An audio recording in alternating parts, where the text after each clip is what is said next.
dalam acara Oncek-Oncek Legen. Nah, hari ini tentunya kita masih akan belajar ketoprak konvensional. Kalau naskah itu sudah terbiasa. Nah, yang perlu kita pelajari hari ini adalah sinau improvisasi. Karena memang menggunakan skill kemampuan seorang pemain dan juga tentunya mungkin tahu alur cerita.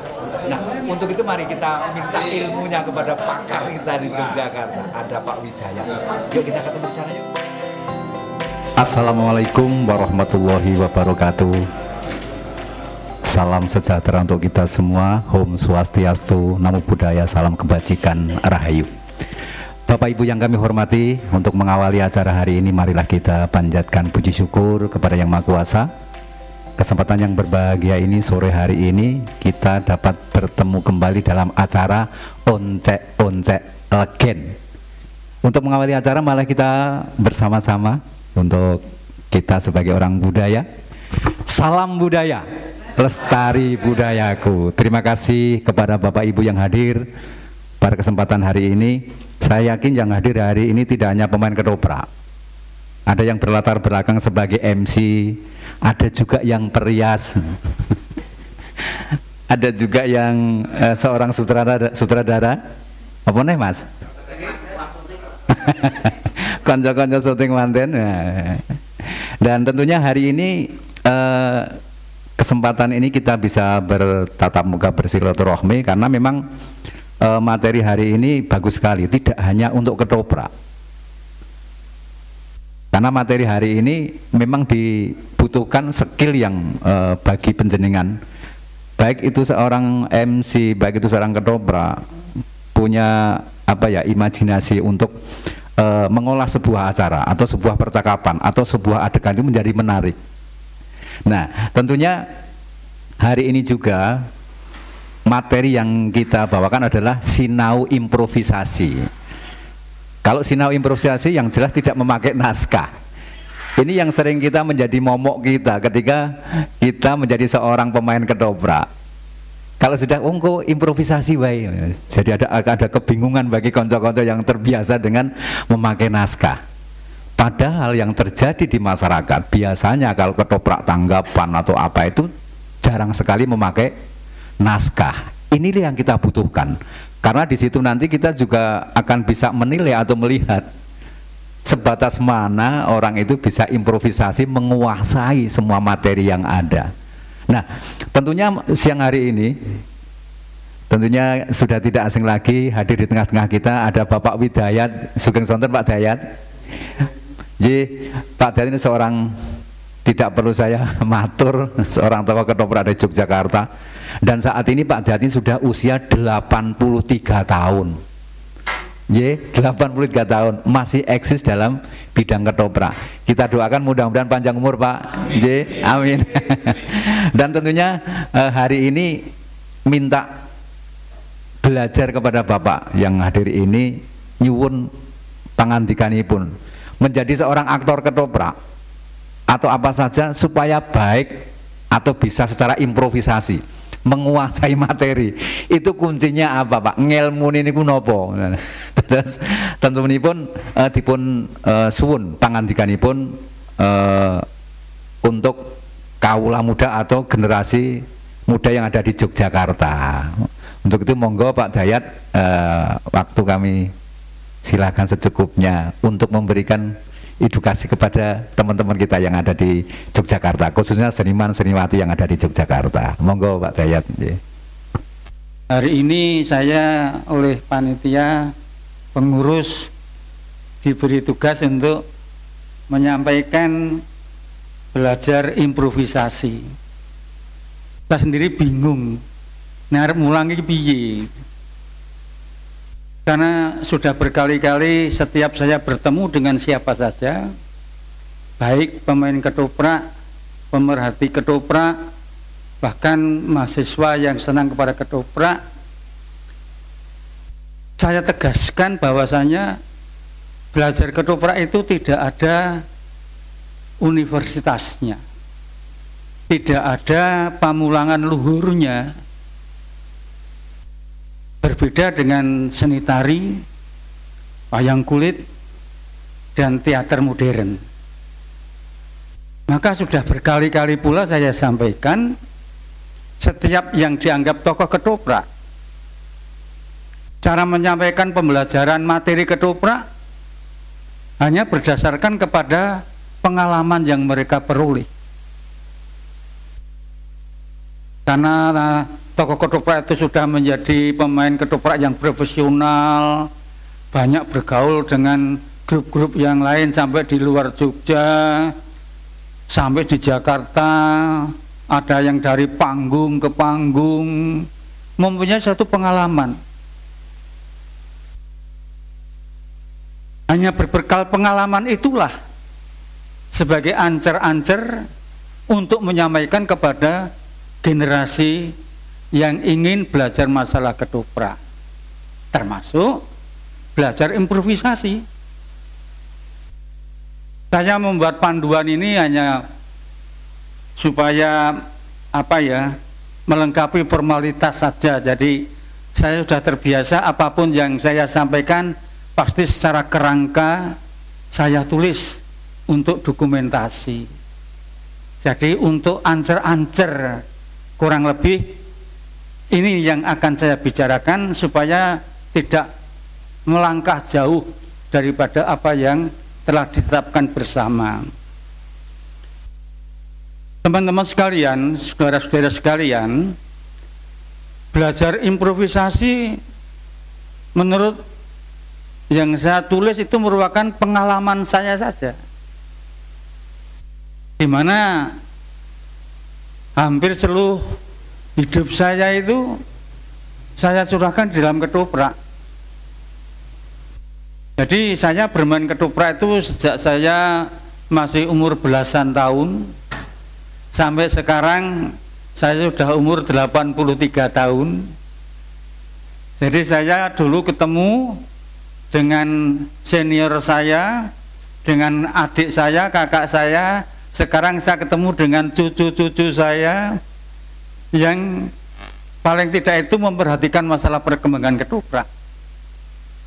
Jadi belajar ketoprak tidak mesti harus menjadi pemain ketoprak loh.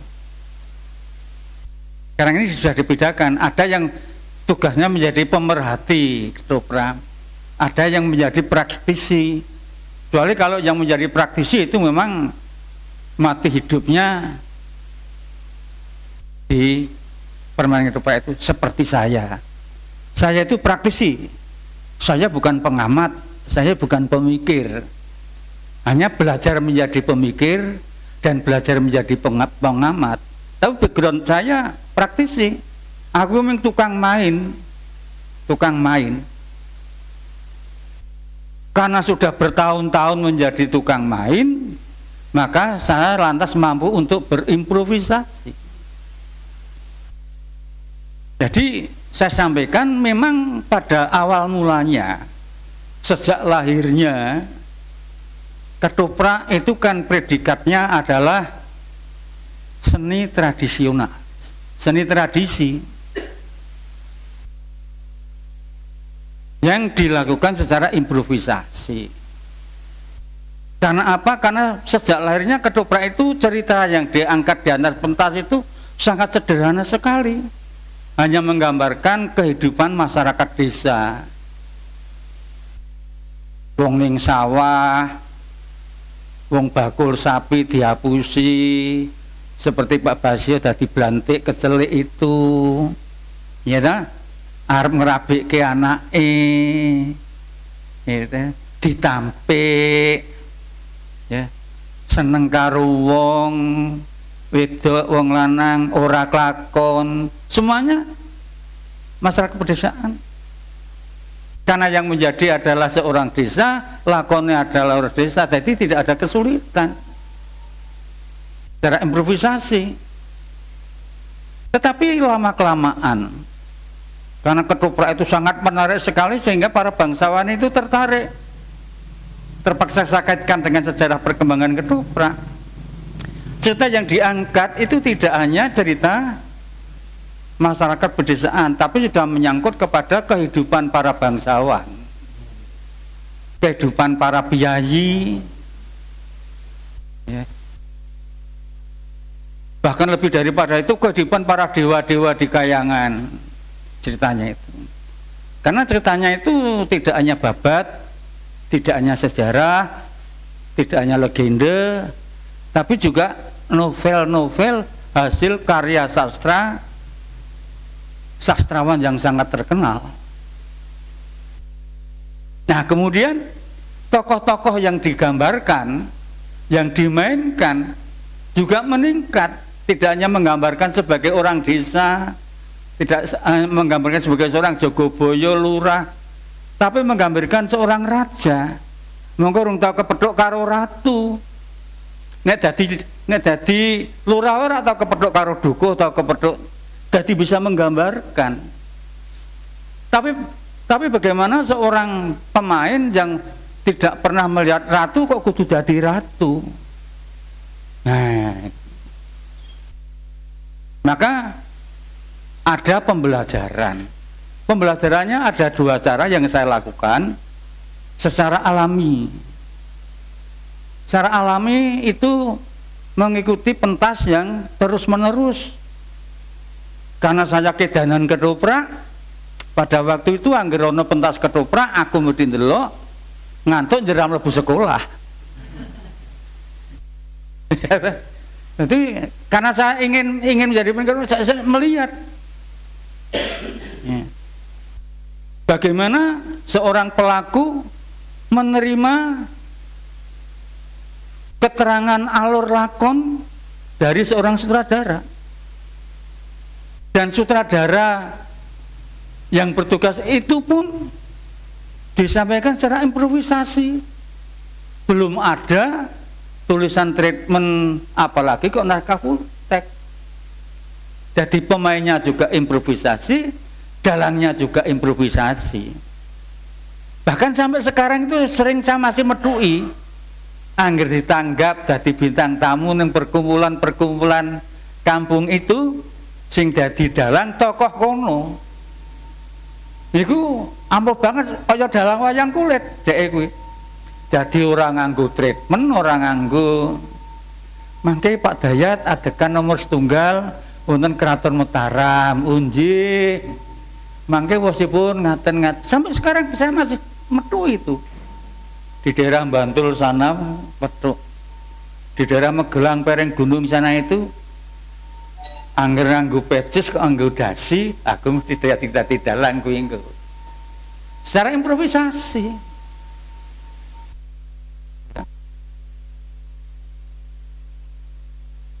Nah, bagaimana belajarnya?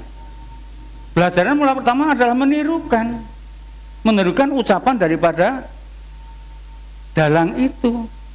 Bab dalang itu kalau dalangi itu teh banget itu, dari kecuali menerangkan alur lakon juga menerangkan contoh-contoh dialog. Apa yang terjadi di RRI saya masih ketemu itu. Jadi dalang itu menyampaikan alur lakon secara garis besar, kemudian teknik pelaksanaannya bagaimana. Jadi setelah dalang itu menguraikan adegan setunggal mangke Keraton Mataram, sak sampunipun toto bage mawi tembang lajeng ngrembak toto tentreming negari, lajeng wonten utusan saking Mediun nyuwun pengadilan. Titik. Hanya itu. Lajeng dalang itu menyampaikan cak-cakanipun, dari tekniknya pun, si dalang itu ya dadi Penembahan Senopati, ya dadi Juru Mertani, ya dadi Kanjeng Ratu sak piturute. Ini didengarkan oleh calon-calon pelakunya itu. Sing dadi calone Penembahan Senopati ya ngrungokke dongenge si dalang itu lek ndongengke Siwa Juru Mertani. Kula nyuwun keterangan kados pundi anggen jengandika kula utus dhateng Kadipaten Mediun. Ngaten nggih, nggih.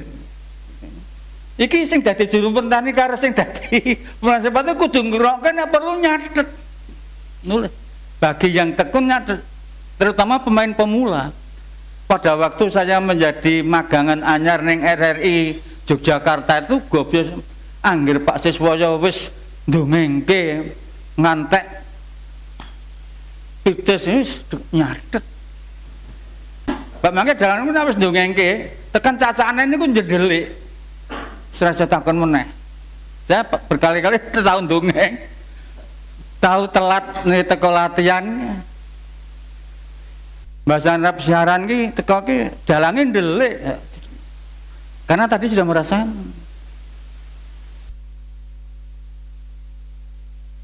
Jadi improvisasi itu cara belajarnya secara alami itu adalah melakukan tokoh peran, apakah itu antagonis ataupun itu protagonis, tokoh ratu atau tokoh bambangan rol atau tokoh patih yang berkali-kali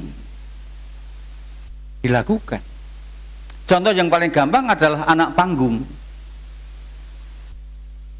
Panggung ketoprak siswa budaya, terutama panggung yang gede. Angger sing truk sing do mangsak kae bubar kabeh mlumpuk di tengah panggung, njer Pak Sis ngadep buku maca Darmo Pesek nggih, Suramenggala nggih.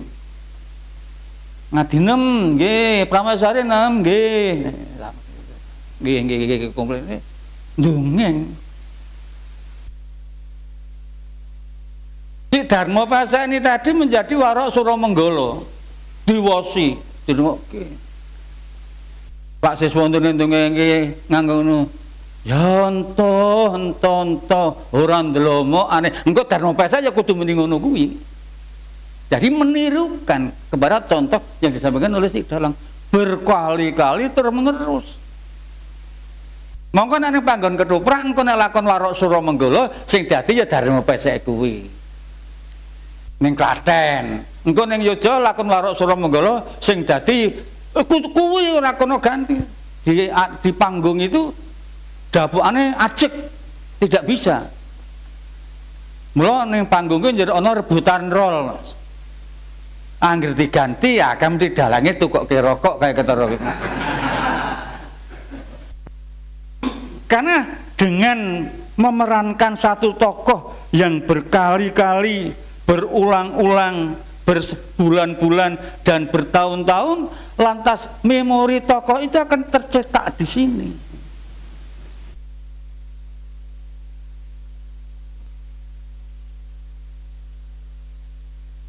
Nah, karena sudah tercetak di sini, itu menjadi apal.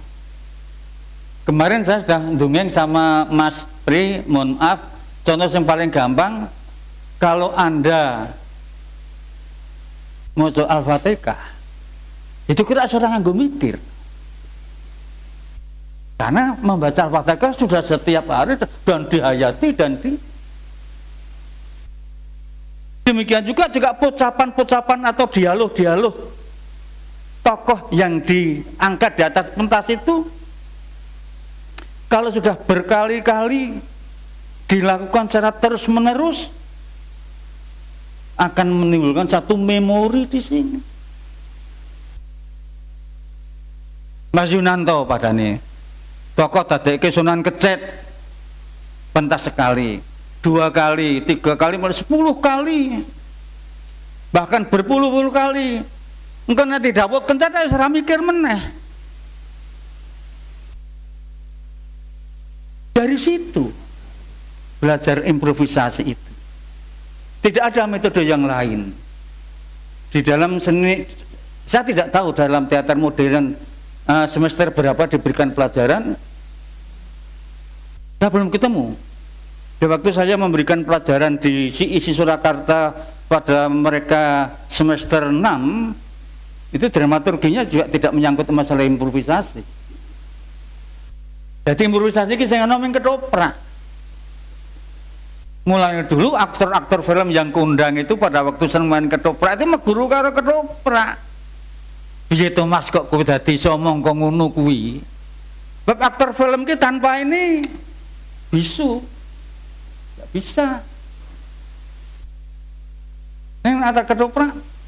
Dulu pernah saya kerep dulu almarhum Mas Bambang Irmanto itu kerep ndelok ketoprak, angger lakon penangsang dhewe mesti teko. Aktor kondang nggak apa-apa kuwi terus takon. Gumun kaget banget. Kok iso ya? Pengalaman saya juga Deddy Miswar pernah ke Jogja golek saya iki ngajari piye improvisasi.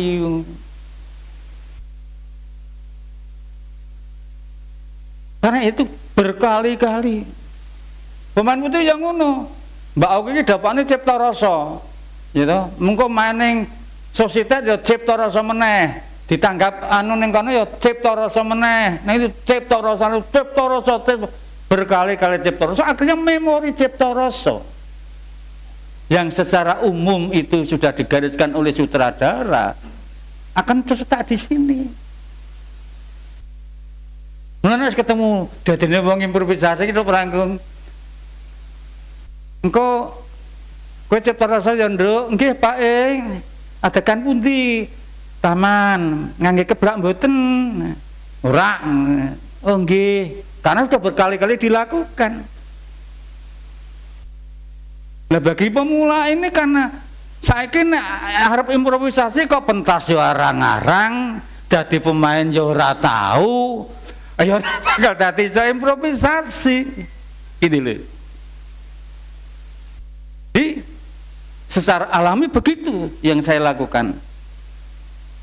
Saya itu pernah kali saya itu melakukan itu dari panggung cilik sing penontonnya wong 200 nek turu wae pet-petan kloso sak lembar tinggi wong pirang-pirang kae ning ning tritis tak lakoni nganti melu siswa budaya diturukku ning hotel.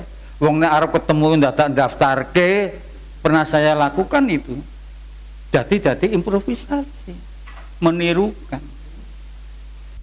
Cara menirukan sampai kepada tokoh-tokohnya bagi role peranan-peranan itu patternnya sopo. Nek ning Yojo ketoprak Mataram, role itu pocapan sing dienggo pattern itu Pak Cokrojiwo.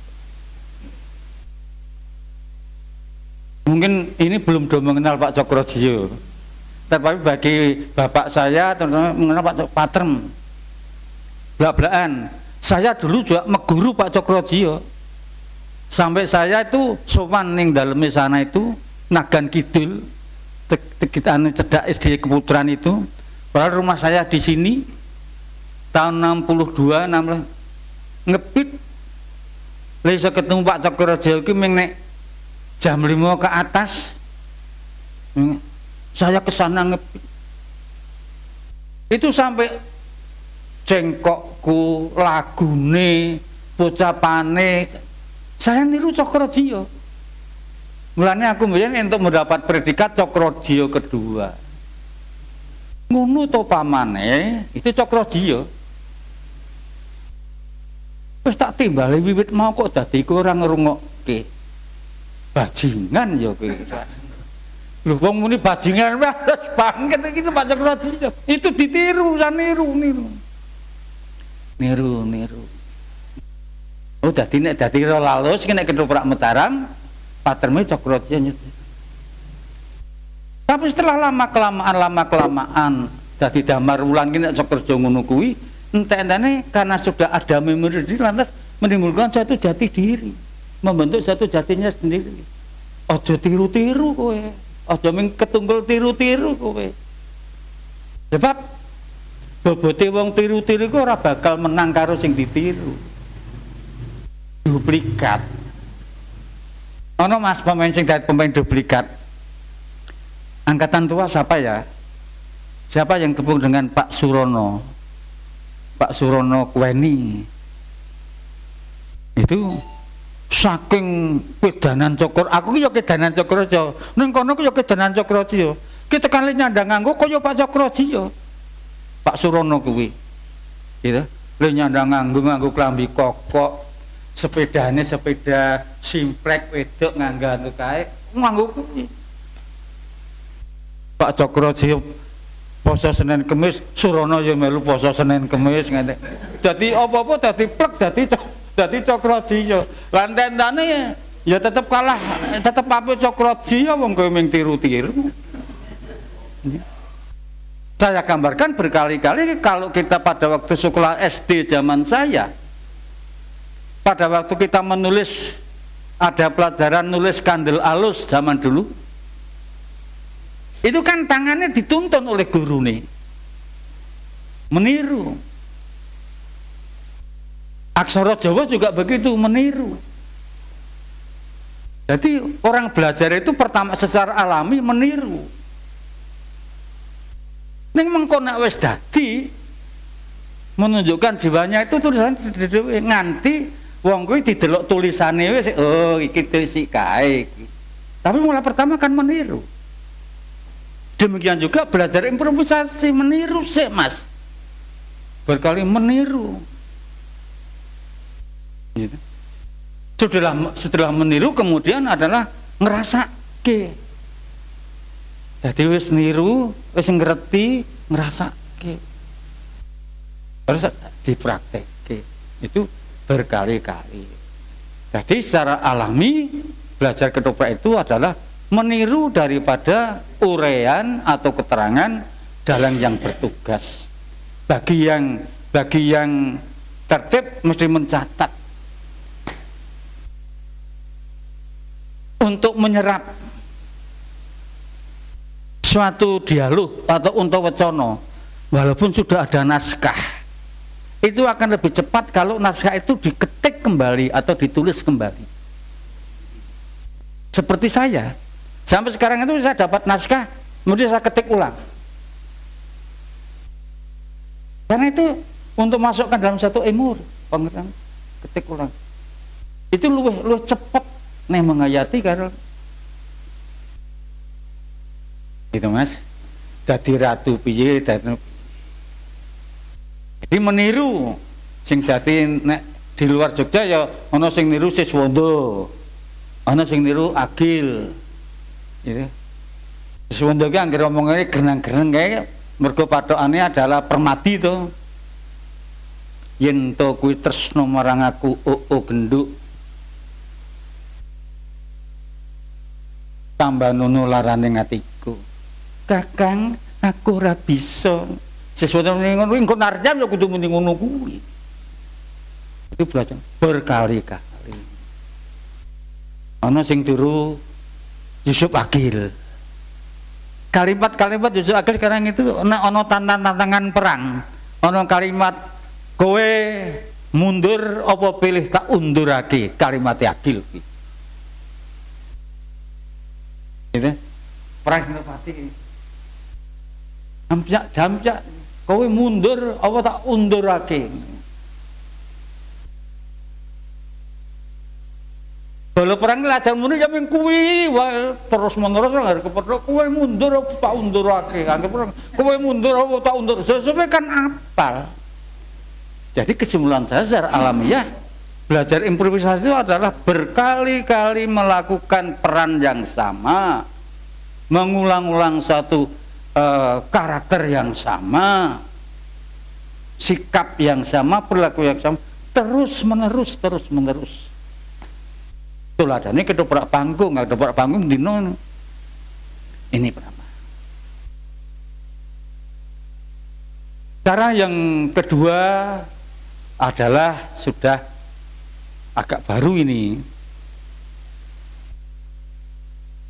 membaca, mengumpulkan seperti master itu naskah-naskah lama, karya tulis penulis-penulis naskah yang dianggap kondang. Misalnya apakah naskahnya Mas Bundan, apakah naskahnya Pak Singgih Mintarjo, apakah naskahnya Romo Handung Kusudiarsono sing bahasanya pasti baca terus dikumpulke. Karena orang mesti pentas ya kalau di rumah dibaca itu. Dibaca terus dirasake, dibaca dirasake, membaca.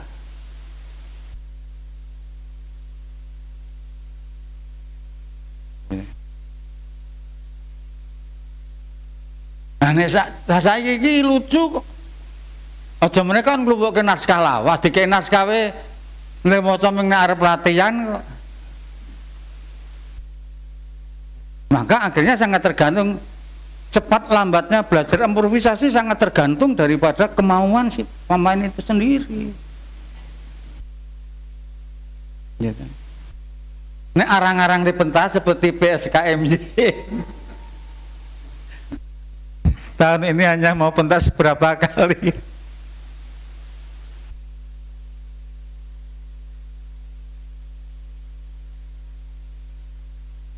Di naskahnya meniru. Tetapi saya kembali lagi, karena lakon-lakonnya itu sudah lakon seperti Hidupnya Dewa dan lakon-lakon novel. Nah ini lebih hati-hati lagi. Karena kalau kita mengangkat suatu jadi pemain, memerankan suatu tokoh karya orang lain, itu harus betul-betul mendekati atau jangan sampai tidak sama dengan novel Maesa Jenar misalnya. Karakter Maesa Jenar itu sudah jelas ditulis oleh Pak Singgi. Engko nek kowe dadi Maesa Jenar kok sak karepmu dhewe anesunu Mas Singgi. Tapi beda tafsirnya. Kalau lakon ini babat atau sejarah dadi Sultan Agung. Sultan Agung mungkin saya menjadi Sultan Agung dan penyanyi dadi Sultan Agung mungkin berbeda. Tidak apa-apa karena tafsirnya jadi nurung kepedok karo Sultan Agung kok. Gitu. Beda tapi baik. Tidak apa-apa. Jadi yang ring Darmo padane. Aku karo Mas Tri beda, ora apa-apa. Dadi Arya Penangsang wis. Ora beda. Ning nek dadi Maesa Jenar kok dadi ora padha, disengeni. Lho Maesa Jenar kok malah nganggo blangkon. Ning iki sapa si anu iki? Tidak ada, kita terikat itu. Gitu. Maesa Jenar kok orang nggo brengos.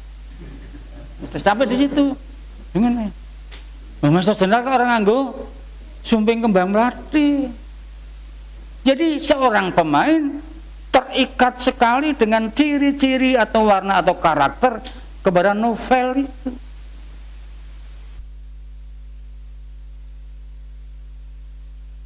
Nah, maka ini harus betul-betul sutradara yang bertugas betul-betul menyampaikan itu dengan teliti.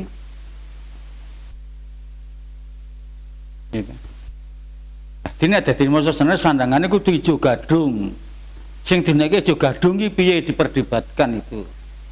Sumping kembang mladi apa sebabnya? Sebab itu untuk menggambarkan bahwa Maesa Jenar kuwi murite Syekh Siti Jenar. Karena simbolnya Syekh Siti Jenar adalah kembang melati. Pada waktu Syekh Siti Jenar itu meninggal, menurut legenda dongeng berubah menjadi kembang melati. Mula pengikut Syekh Siti Jenar nganggo sumping kembang melati untuk menggambarkan itu. Kok njer ora seneng aku nek dadi kembang melati, ora seneng. Ya aja dadi terikat itu. Jadi semakin berat. Maka seorang pelaku supaya mampu berimprovisasi harus membaca celindunging maca. Di dalam saya menyampaikan teori keaktoran dulu, salah satu tugas daripada seorang aktor adalah membaca karya sastra, baik sastra lama maupun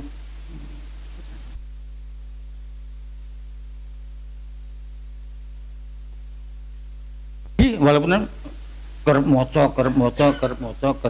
Contoh yang paling gampang. Pada waktu saya dolan ini Pak Waono direkam itu.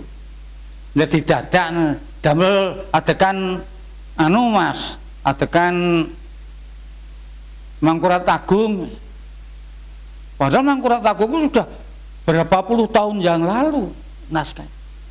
Tapi karena itu adalah pernah saya pelajari mendalami, terima cung kelingan nakisan. Wana ya saya kelingan. Walaupun sudah berpuluh-puluh tahun yang lalu. Karena saya membaca itu. Karena saya belajar karya sastra bahasa Jawa menurut Handungku Sudiarsono.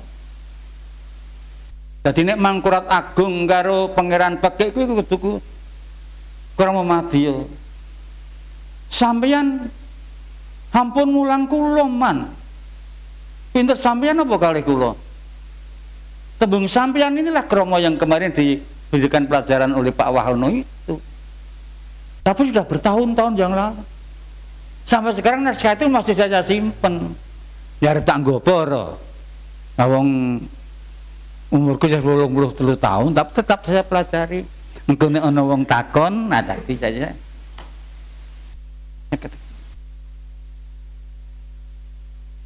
Saiki dadi Arya Penangsang. Arya Penangsang babat apa novel? Itu. Nek babat ya sing ngono kae. Yang kerap kali dilakukan itu. Ora padha, ora apa-apa. Dulu saya pernah memberikan satu contoh. Agil karo Siswanto dadi penangsang ora padha. Nek ngapik kabeh, penonton jingleng kabeh. Nek nyandang nganggo ya wis beda. Lemikapan ya wis beda. Ning nek saiki dadi penangsang nglakoke penangsang manah rembulan karyane siapa itu kok seperti itu. Ayo sing nulis lakon nesu no. Maka seorang pemain harus betul-betul membaca buku itu supaya karyanya itu. Jadi kesimpulannya, walaupun tidak setiap ning panggung ki pentas, ning angger gelem maca naskah-naskah lawas, mendengarkan ketoprak yang dianggap baik, ya, melihat YouTube ketoprak Sabta Mandala itu nanti akan dilumuri. Ning nek ngrungokke ketoprak ya ora tahu, maca naskah ya ora tahu, tapi yen arep bisa improvisasi tidak bisa. Jadi yang kedua adalah membaca naskah lama, kemudian melihat adegan-adegan ketoprak yang ada di YouTube itu. Saya kira serana panggung ketoprak kok. Nek mbiyen tak rewangi nginjen dandan Mas Ripto Boyo ya. Saya kira isan delok mana ketoprak yang dianggap baik untuk belajar itu. Akhirnya juga sampai kepada teori keaktoran. Semuanya itu berpijak kepada mengerti alur lakon, ojo mung sepenggal-sepenggal. Setelah mengerti karakter, carane berkostum, latar belakang kehidupannya, membayangkan engko nek dandan ngene iki supaya ora kaya sindene Adi Sugito ki piye ya. Saiki Siniwati iki nek dandan iki kaya sinden, mesti nganggo bros ning kene kabeh. Dadi kaya penyanyi. Iki Kanjeng Ratu apa sindene sapa? Sekarang kan begitu toh. Semuanya begitu, angger. Ning nek kuwi semuanan sakarepmu wong ora disewake karo pakaian nek semuanan. Tapi kalau ketoprak yang dipersiapkan supaya itu ditata.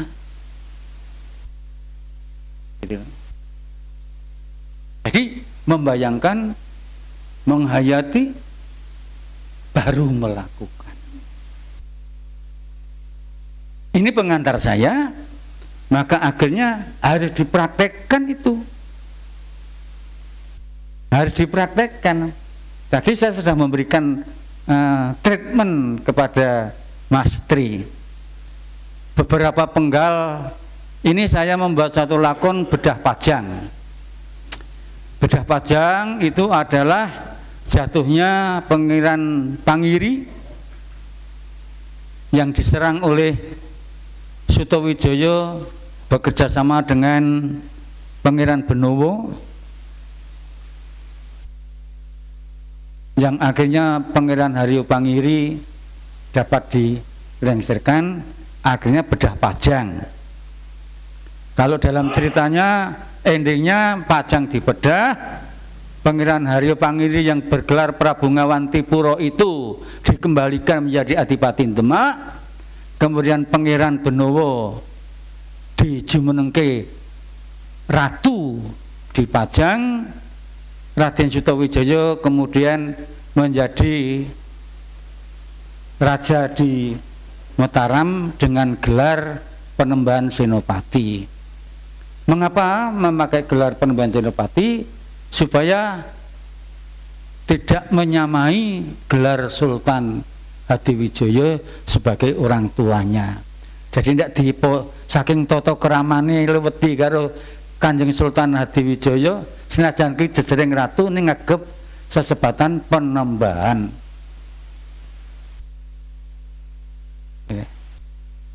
Intinya begitu. Nah, yang untuk praktek itu adalah penggalan-penggalan cerita, apa itu, adegan Mataram atau apa. Kemudian ada bumbu, ada tokoh tadi. Kira-kira itu. Nah, coba Mas Tri di dapur nanti adegan mana yang akan saya praktek, yang akan dipraktekkan saya tuangkan. Aku nyambi dadi dalang. Itu nanti. Apa? J, terima kasih. Ada beberapa treatment yang sudah saya terima ini dari Pak Dayat.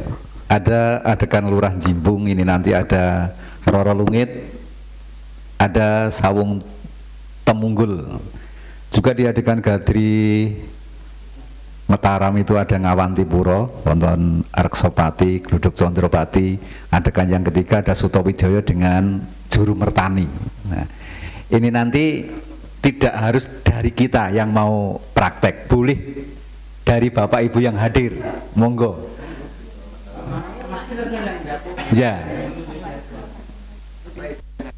Bapak Ibu yang hadir, karena saya juga belum kenal satu sama lainnya, nanti mungkin karena ini belajar Pak, salah itu pasti. Jadi jangan takut salah, karena di sini tempatnya belajar, monggo, tidak ada penilaian benar dan tidaknya kalau bahasa Jawa seperti itu. Jadi tadi yang sudah diutarakan oleh Bapak Widayat tentunya menggugah kita untuk sebagai seorang pemain ki ya ora mung naskah, ning gunake improvisasi. Panjenengan sudah mendapatkan fotokopi dari kami, nanti bisa diperbanyak karena kami menyiapkan terbatas, bisa dipelajari.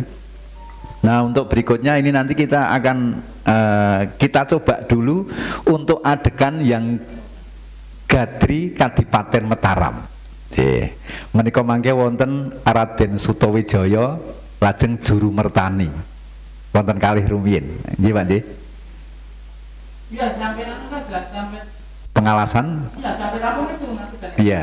Nanti ada Temenggung Pengalasan Joko Sembodo. Lajeng wonten Reksa, nggih. Reksoboyo. Siap nggih Pak Bu, nggih? Siap nggih? Siap. Oh, siap ra siap kudu siap. Nggih. Kita urutkan saja. Ya, kita urutkan saja. Mas siapa namanya? Mas Wahyu. Mas Wahyu coba nanti menjadi Sutawijaya. Nggih, oh mboten napa-napa. Kan ada Pak Dayat nanti kalau yang lainnya? Oh iya. Bapak Pak siapa Pak? Pak Slamet. Pak Slamet Juru Mertani nggih Pak? Juru Mertani. Ingkang sampingipun Bapak sinten? Pak Camat. Camat tua. Nggih. Kersa nyelirani Pak? Ya, kersa nyelirani panjenengan ingkang Sutawijaya, Pak Slamet mangke ingkang Juru Mertani. Nggih. Lajeng pengalasanipun menika wonten Mas Kulon Progo iki sama sapa? Mas Kecuk. Nah, ada pengalasan. Lajeng Joko Sembodo mangke sing kono so. Nika Mas Ardi nika. Mas Ardi sini Mas, Joko Pengalasan. Nggih. Lajeng reksa baya niki Mas Darmadi nggih. Darmadi nggih. Monggo lenggah mriki supados Pak Dat mangke saged ngendika menapa ingkang panjenengan kedah tindakaken. Pak Panut. Anu siapke properti ini Pak, di sini Pak. Nggih, kalih propertinya menghadap ke sini. Ning saderengipun monggo lenggah mriki paraganipun. Nggih, dumpale loro Mas Ben. Nggih. Pak Selamat, Pak Camat monggo lenggah mriki, monggo Pak Darmadi, Mas. Ayo kene Mas. Ayo Mas, ini Mas. Wah kudu praktek iki. Sini, lenggah rumiyin.